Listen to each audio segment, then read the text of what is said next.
a big one. Gets it down to 4. Villanueva gets it to fall up. Wow. LeBron. Bigay todo na ang lahat ng mga manlalaro sa bawat kupunan ng UNTV Cup Executive Face-Off upang hindi malaglag sa elimination round ng Liga ng mga Public Servants. Nitong linggo sa Paco Arena sa Maynila, muling nagtuos sa hardcourt ang mga matataas na opisyal mula sa mga sangay ng gobyerno para itaas ang kanilang posisyon sa team standings.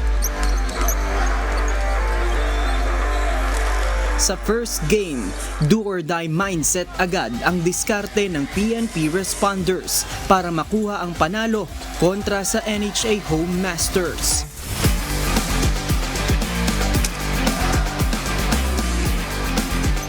Sa first quarter at second quarter, tila ayaw magpabuwag ng NHA Home Masters sa kanilang depensa upang hindi makaalagwa ang puntos ng PNP responders. Subalit dinaan ng PNP responders sa ball rotation at mabilis na takbuhan ang laro hanggang sa makuha nila ang momentum para maitala ang biggest leads under 3 minutes remaining ng second quarter.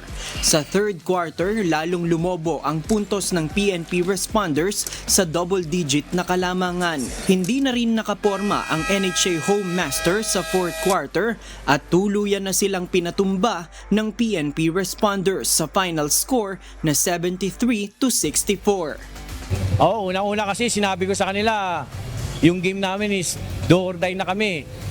Pag natalo pa rin kami, alanganin na kami, huwag na kami umasa na makakaangat pa kami kasi yung remaining 3 games, kailangan ma-sweep namin yung may panalo namin yung 3. Nasunod naman ang aming game plan, kaya lang hindi talaga pumapasok.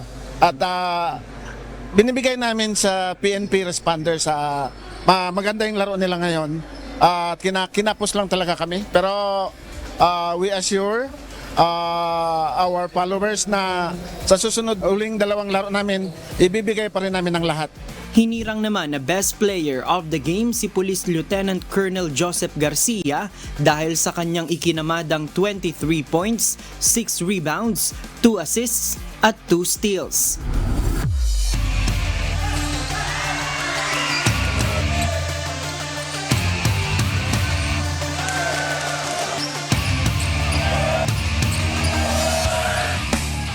Sa second game, championship DNA ang pinagana ng defending champion na Senate Sentinels para mag-bounce back sa 16 points deficit na itinambak ng GSIS Furies under 3 minutes remaining ng second quarter.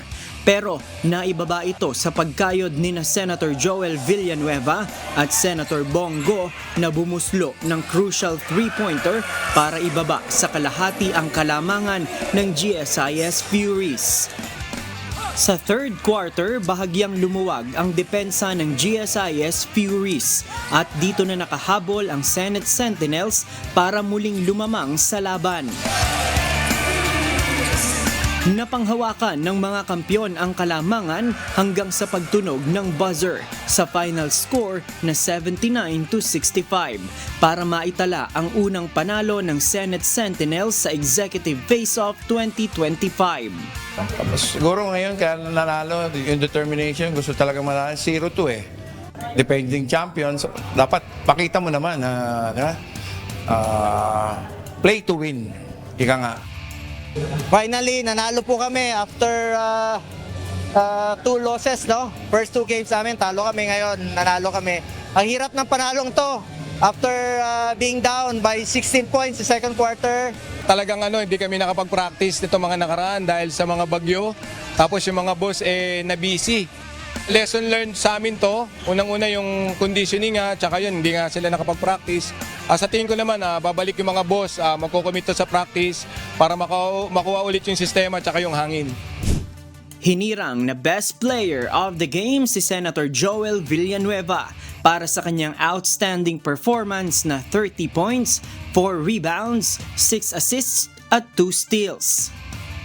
Yung championship DNA nasa amin and we always remind ourselves who we are at tingin ko yun yung dahilan kung bakit despite the busy schedule ngayon, organization ng Senate. So mahirap talaga, very challenging but we feel na we have the necessary ingredients to win every basketball game. So, yun lang, yung championship DNA namin siguro yung mapagmamalaki ng team.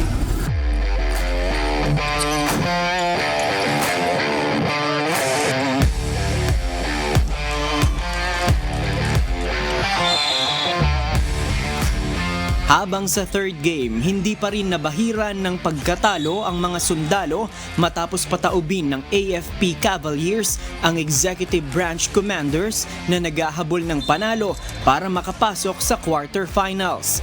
Pinaputukan ng AFP Cavaliers ng mga layup, free throw shots at perimeter shots ang Executive Branch Commanders para tambakan ito ng puntos mula sa first quarter hanggang sa fourth quarter. Hindi na naisulong ng Executive Branch Commanders ang kanilang puntos. Natambakan sila ng 38 points sa pagtatapos ng game sa score na 84-46 in favor of AFP Cavaliers. Siguro maganda lang dahil etong season na pag-vacant sila, pag wala silang opisina, committed sila na para mag-ensayo. So yun ang ginagamit naming advantage ngayon, yung pagkakondisyon namin. Kaya inobliga namin na mag-full court sila. I think they prepared well. We prepared well. We have a 2 days practice. All of our players, all of our executive attend to the practice. Pero masyado talaga mismatch yung game. Malakas talaga masyado yung AFP. Hinirang na best player of the game si Lieutenant Colonel Emeterio Armada na nagtala ng 11 points, 8 rebounds, 2 assists at 8 steals. Abangan naman ang susunod na game schedule sa August 6, Miyerkules sa Amoranto Arena sa Quezon City, kung saan magtutuos sa first game ang Ombudsman Graft Busters at Agriculture Kadiwa Warriors. Sa second game, ang undefeated na Judiciary Mages kontra sa SSS Pension Boosters. At sa third game, ang Executive Branch Commanders kontra sa PhilHealth Health Insurers.